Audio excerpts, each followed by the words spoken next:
Destiny 2 is a game that I wanted to make a video on for a while, but for one reason or another it never went to fruition. But today that changes. I'll be looking at the latest expansion, Shadowkeep, and yes, I know that Beyond Light is mere months away by the time this video comes out. I want to take a look at the game in its current state right now. However, I won't do insanely in-depth reviews of Destiny 2's campaigns because, first of all, there are 5 campaigns, and second of all, 3 out of those 5 campaigns will be vaulted by the time Beyond Light releases. So I'm just going to do quick overviews of my thoughts of each campaign. With that being said, I have a lot of content to cover, so let's go. The Red War campaign, or Destiny 2's first campaign, is for me the epitome of not being that bad, but also not being that good. I think it has a lot in common with an average Marvel superhero movie, if anything. You have the overly evil bad guy who takes over humanity's last city and wants to take the light from a big ball and has a literal Death Star. You and your friends all reunite at the end to destroy the Death Star, take back the city, and the giant ball in the sky that has the light says "No You" and kills the Mole Rat King with a happy ending. With a memorable cast of characters like a funny robot man, an overly stoic leader, an outcast, you, the cool main character, and your quirky robot AI sidekick.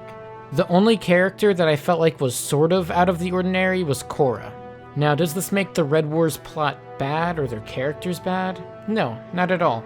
It has its moments, but otherwise it's sort of forgettable. Like I said earlier, it's an average Marvel superhero movie in a way. Not bad, but otherwise nothing hugely out of the ordinary.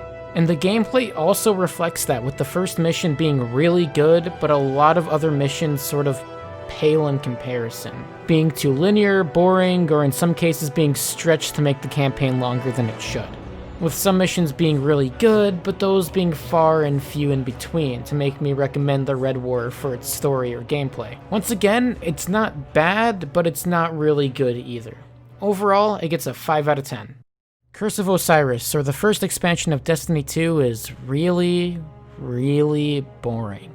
This is the one part of the review that I just don't want to make because even talking about it is boring. On the surface, it's a really cool idea. You are going into a robotic hive mind matrix thing that makes up scenarios in the past, present, and future on how to conquer the universe. So you have to go in there to stop it because your light is the only thing it can't predict. But in terms of gameplay, all you do is go into like the same 5 areas, 2 different hallways, and a boss fight. The campaign is around 4 hours long. The only good things about it are maybe that it looks pretty and the cutscenes look pretty, but just watch a movie at that point. Believe it or not, but this was sold for around $15 at launch. Nowadays it's free, but even for that price, I can't recommend this. Just skip it, 2 out of 10. I actually really liked Warmind, Destiny 2's 3rd expansion. Now of course, it's probably not as good as the Red War or Forsaken, but it's better than Curse of Osiris, in the way that it does not feel like it's wasting my time. And I do like the gameplay elements a lot more, especially the boss fight. The story centers around you and a new character called Anna Bray trying to unlock and use a Golden Age Warmind called Rasputin against humanity's enemies, and you have to defeat the Hive Eater of Worlds thing. Overall, it gets a 4 out of 10. Forsaken. This is the one that is probably my favorite out of all of the campaigns in Destiny 2. It truly felt like a step up from the Red War campaign in more ways than just one. Mostly in regards to gameplay, where in my opinion, it just had overall better level design and kept me engaged a lot more. Bosses didn't feel like a copy and pasted version of each other, and each one threw you into interesting gameplay scenarios. Like the Trickster, where he makes fake loot that explodes if you pick it up for too long. The Machinist, who you have to catch up to on a speeder bike. The Bomber, where you have to defuse bombs during the boss fight. I mean, the campaign starts off in a prison break sequence. That is awesome. Other than just the one overly grindy part in the middle of the campaign for bounties, the game itself just feels a lot better paced compared to Red War. I like the fact that the story is a story of revenge and that we have to slice our way through an alien Wild West to avenge a fallen comrade, and how the new enemy faction is introduced in the game. In fact, the only parts of Forsaken that I truly disagree with is the fact I think Cayde 6 dying, or what I would like to refer to as the funny robot man from earlier, was just a bad move by Bungie narratively, because he was like the only character in the game that people, including myself, actually liked. He was the only one that brought color to an otherwise pretty gray cast of boring people. And I just hate the fact that, spoiler alert, Uldren, the guy we killed for killing Cayde, is just coming back to life, making the original ending sort of irrelevant in a way. Other than that, you did good, Bungo. 7 out of 10. Finally, Shadowkeep. the last campaign I'll be talking about. My expectations going into the Shadowkeep campaign was that not only would it continue with Forsaken in terms of story, but also in gameplay. After all, Forsaken was $40 and Shadowkeep was $40, so I was coming in with the expectation that this expansion would be on par or better. So did Shadowkeep make it or break it for me? Well, it kind of made it for me. No, actually, it was just a whole bunch of filler. Shadowkeep wasn't bad, but it wasn't good either. There's not really a whole bunch to talk about here in the grand scheme of things. The whole expansion teases the new enemy of the darkness, but not in very satisfactory ways. And in terms of gameplay, it feels a lot more like a smaller expansion like Warmind, but for me that was expecting something on par with Forsaken in terms of narrative and gameplay. I was left a little bit disappointed. What left me even more disappointed was the fact that when the story started to ramp up a little bit at the end, like when you go into the pyramid ship thing to face off against the darkness, they reused old boss fights and the ending cinematic was more of a cliffhanger. Which is just disappointing. When Shadowkeep was about to get really good, it stopped. The whole campaign just kind of feels like Bungie was focusing way too much on post-game content and then scrambled to make the campaign. To give Bungie the benefit of the doubt, this was their first expansion away from their big publisher, so they had fewer resources to work with. But I still wanted more. 5 out of 10. Finally, onto the part of the review that I really wanted to make, and that's the post-game content. Whereas the campaigns can feel pretty alright to good in some cases, I feel like the post-game offerings elevate the game from a pretty average shooter to an overall pretty good game. I mean, after all, the campaigns aren't even mandatory anymore, and new players are just thrust into the post-game without warning. And I can't really blame Bungie for doing this, because the post-game is by far the strongest side of Destiny 2. There's just so much to do, and so much to explore. Adventures, quests, exotic quests, bounties, public events, Crucible, Gambit, Gambit Prime, raids, dungeons, nightfalls, and honestly, there's probably a lot more. However though, it is a blessing and a curse in a way, because while sure there is a lot of content, it can feel overwhelming to know where to begin. And other than the starting sequence, there's really no tutorial, which will be a problem for some newer players. Also, some of the content can feel pretty repetitive at times, especially because a lot of the enemy factions feel similar to each other. And level design for stuff like Lost Sectors and Nightfalls just devolve into going down a linear path to kill enemies and a larger version of a basic enemy with more health as a boss. And because of this, the game can make a player feel a little bit fatigued and the game a little bit boring, especially if they don't want to grind for power level or specific gear, and because of that, this game is definitely not for everyone.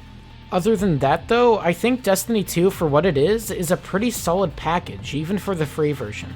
And seeing as it's a looter shooter, it does a really good job of having a lot of unique and interesting weapons and gear for the player to mess around with, as well as having a variety of places to explore. I just think the best part of Destiny 2 in general is just the amount of self-expression the player has. Whether it be through a variety of classes, subclasses, fashion, or shaders to see what you look cooler in, or the types of weapons that you choose to have equipped. Destiny 2 does an amazing job of making the player feel like a better, cooler, and more powerful version of themselves. If you want to put in the time to grind for cool gear, it can feel really rewarding. Especially because there are some really cool unique weapons and gear that can alter your playstyle depending on your class and subclass. And because of this, Destiny 2 is the very definition of you getting what you put in. And the best example of this are the raids. The raids for me personally elevate Destiny 2 from a pretty alright grindy looter shooter to one of the most unique experiences I've ever played in a first-person shooter. If you don't know, raids are events where up to 6 people have to cooperate with each other on certain puzzles and mechanics on each map for a unique boss fight and loot at the end. Remember when I said earlier that some of the level design and bosses can feel really repetitive and boring at times? Well, raids are the exact opposite of that, with each level or encounter and boss fight being extremely unique and dynamic. You can't go into a raid with 5 randos because you need good, competent, patient people who know what they're doing to complete these encounters. With these places being so open-ended, you could even find secret areas with extra loot. It is by far the best thing about Destiny 2, and it makes the PvE side of Destiny 2 really good. But what about the PvP side of Destiny 2? It's actually pretty alright. Even though there are some weapons better than others in PvP, I think Bungie are at least doing an alright job with weapon balancing, or at least the best they can do considering the fact Destiny 2 has over 600 weapons, with some of the weapons having unique perks. If I had to describe Destiny 2's PvP or Crucible's gameplay, it would be sort of a mix between a Halo, which is to be expected, and Call of Duty, and I can see the appeal in that. I think it is well designed in a way, and I found myself having more fun than I thought I would. And Gambit Prime are probably the most unique game modes I've ever seen in an FPS shooter, having a cool mix of PvP and PvE gameplay. With it being a fun race to see who can kill enough AI to summon a boss, with players being able to invade and try and sabotage the enemy team. I think this game mode has a lot of charm to it. Even if you're not good at PvP and shooting people, you still feel like you can contribute to the team in some way or another. For me personally, I absolutely love it. The presentation in Destiny 2 is amazing. The game runs, plays, looks, and sounds beautiful. Bungie have always done a phenomenal job with environmental art and presentation, and this game is no exception.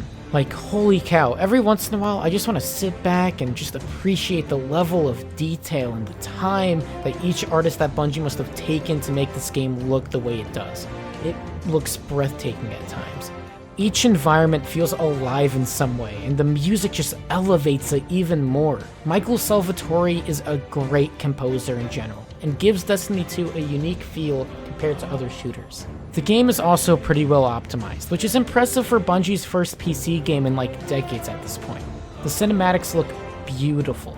Overall, presentation-wise, this game is pretty darn near perfect in most ways. Destiny 2 is a pretty great package in a lot of ways. If you spend the time to get good at it and grind for that power level loot and participate in a lot of raids and other events, I think this is a pretty fun experience. However, if you're more of a casual player that wants to more or less get in to have a good time and casually play a couple of games a week for a couple of hours, or want to play through the various campaigns, I don't know if I could really recommend it for that. Despite that though, the world of Destiny is filled with lore and gameplay for the hardcore. If you just want to get sucked into an MMO-like never-ending grind and a rewarding, albeit RNG loot system, I would have to recommend it. Destiny 2 gets a 7 out of 10.